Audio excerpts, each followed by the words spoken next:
What's up, everybody? I love awkward intros. Yeah. It's kind of the thing I do. It's Terry again with Alternative Influence Coaching. And before I say anything else and I tell you who this guy is, please like and subscribe. We need your help. We need your subscriptions. We need you to share these videos. Today, I'm back with my old pal, Ian White. And we're here at Safe House Tattoo. And we're continuing our series of 10 things that require zero talent. So we're outside of what you feel talented in, and we're trying to make the complex simple and to help you kind of simplify your life and your goals and keep your butt moving. Ian, how you doing, buddy? I'm good, man. How are you? I'm good. Thanks for being here. Yeah. So the topic you picked today is being coachable. Yes. So in brief, before you tell us how, tell us what that means. To me, being coachable is kind of coming at things, even if you have experience in them, coming at it, in multiple faiths and cultures talk about going at things with a child's mind, and that's basically it to me. Yeah. Coming at anything as though it's new and unknown, with an eagerness, but also just keeping our own ego. I think that's probably the biggest part of it. Keeping our own ego, not necessarily in check, but acknowledged, and put where we'd like it in that moment, to better ourselves, learn. Let me ask you, I want to dig a little bit deeper on that because that is worth defining, and then we'll move on. Yeah. When you say ego in check or ego recognized, go into that. Elaborate just a tad bit for me. Well, I think, I'm one of those people that's read all the different books that are, one will tell you ego is your enemy, one will tell you ego is your friend, and I feel like it's a kind of in between, which I think both avenues acknowledge the other. But I think being teachable is, if you decide to just negate your ego, then you could end up just wasting your time too. Sure. You could end up going into something learning a bunch of things that you have that don't help you because you already know. Right. So that's having at least a sense of your ego to acknowledge where you've come, but also sort of putting it in the back seat to acknowledge where you need to go. I think that's well put. So that's the balance. Yeah. I think that's a huge key takeaway there, because your ego will help you in a balanced format to take a risk when other people won't, but it won't help you learn from the failures of that risk, if there are any to learn from. So something to consider. So being teachable, being coachable, give us examples of a coachable moment in your life. Coachable, ooh man, so many. The biggest for me, without getting into too much depth of it, I'm a person that subscribes to 12-step recovery, and walking into a room and knowing that I know nothing, because what I know had got me nowhere so far. Right. And stepping into a room and listening to just people's experience, nobody giving anybody advice, just listening to people's experience and taking that as teachings for myself. Take what works, leave the rest, that kind of stuff. So that's probably been one of the biggest teachable moments in my life, is just getting into recovery and knowing that I'm not capable of figuring all this out on my own. So you in and out with tools. Mm-hmm. Like tools to kind of like... Tool. That was not a cue. No, it was not. We got it. Cut. We got it. But that's been the most, and I've applied that, and even just a simple, I've heard it used multiple times, but the plus minus equal equation of like finding people ahead of you to learn from, finding people behind you to feed into, and finding people on par with you to push each other. Yeah. And all three of those are teachable. You learn the most from teaching. You can learn what you don't know by finding people ahead of you. You don't know what you don't know until you find those people that can show you, oh, I didn't even know that was a thing. Right. They know more than you. Right.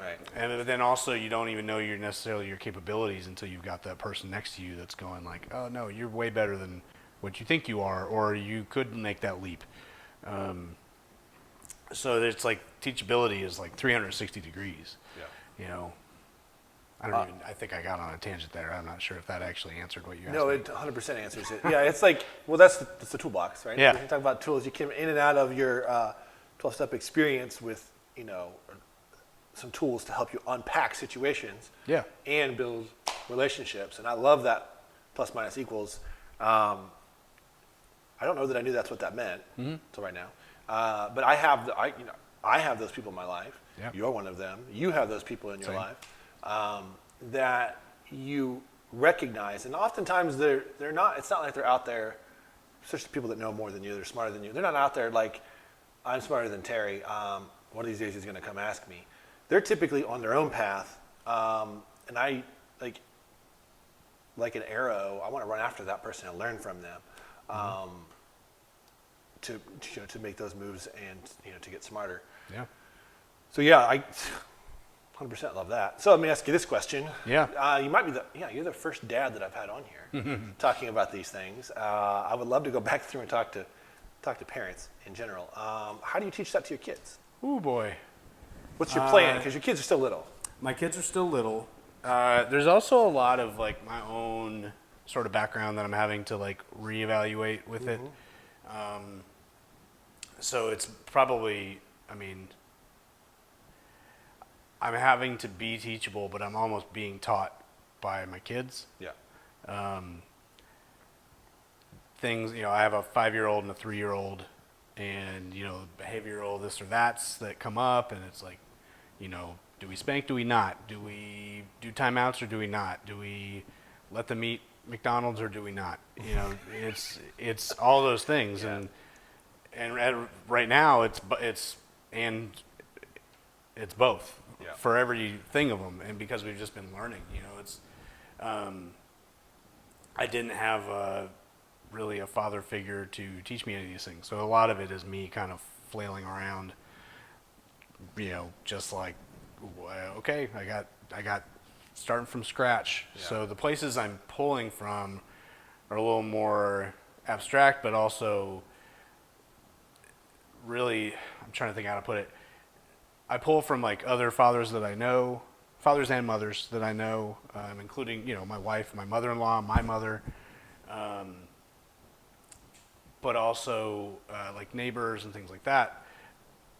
But one of the things I think I get the most teaching out of it, where it's me being open to learning, is learning that not knowing it is absolutely average and normal. Yeah. That's the part that I learned that in recovery as well. Like, my addiction and things like that, it was like, why can't I kick this? Why am I not stronger? And then you get into a room and it's like, because we aren't. It's just all of us, so many people aren't. It's not a thing of strength, it's surrender. But it's the same thing with raising kids, where I'm like, my kid won't eat broccoli. And at one point she did. And I'm like, what's going on? She's going to be now malnourished and all this stuff. And I, sit around with some other parents and they're like, oh yeah, it's me too. They hate the green Same, stuff, Yeah, exactly. It's like, what makes it more frustrating, she used to eat it like it was the best thing ever. Yeah. And, so, but all those things of realizing that it's not unique. Like the more average I find myself to be, the less anxiety I have. As growing up kind of a punk rock kid with, trying to have a bunch of tattoos to kind of be different, that's counter to what I feel now, of like, the more just like an average Joe I feel, and I feel more connected to other people that way too. Yeah. 'Cause I'm not any better or worse. I'm just Yeah. just like them. So that's the teaching, I think, in like raising my kids, and I feel like I'm learning the most. As far as instilling it in them, the jury's still out on that. Plenty of time. Yeah. Well, we try to talk to them like, not necessarily like grown-ups, but we try to like, there's times I'll raise my voice and then I'll take a moment, calm myself down, I go, apologize to them, I talk to them why that maybe happened, and see if they have anything they need from me to not feel a little freaked out in the moment. And what I'm hoping in that is that it's teaching them how to then deal with conflict as well. Yeah. So it's like, we're teaching my daughter to just ignore my son, because he will just be all up in her face, like with a plastic knife, like literally, you know. But she's learning it and she's applying it and she's realizing that it works. Yeah. So it's like, that seems to be, at least I'm seeing some fruit in that. Well, I mean, I've been a father longer, even though I'm younger. Yeah. I was shining the light on that. Yes, that's exactly how you do it. Yeah, I'm having tattoo consultations with your kids. With my kids, yeah. While mine are 5 and 3.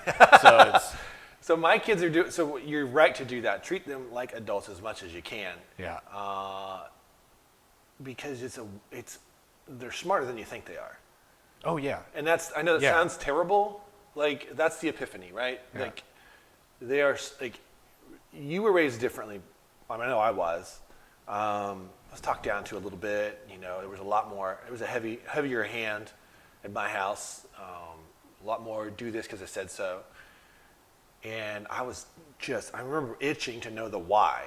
Mm-hmm. Like, tell me why, tell me why, tell me why, Yeah. tell me why, right?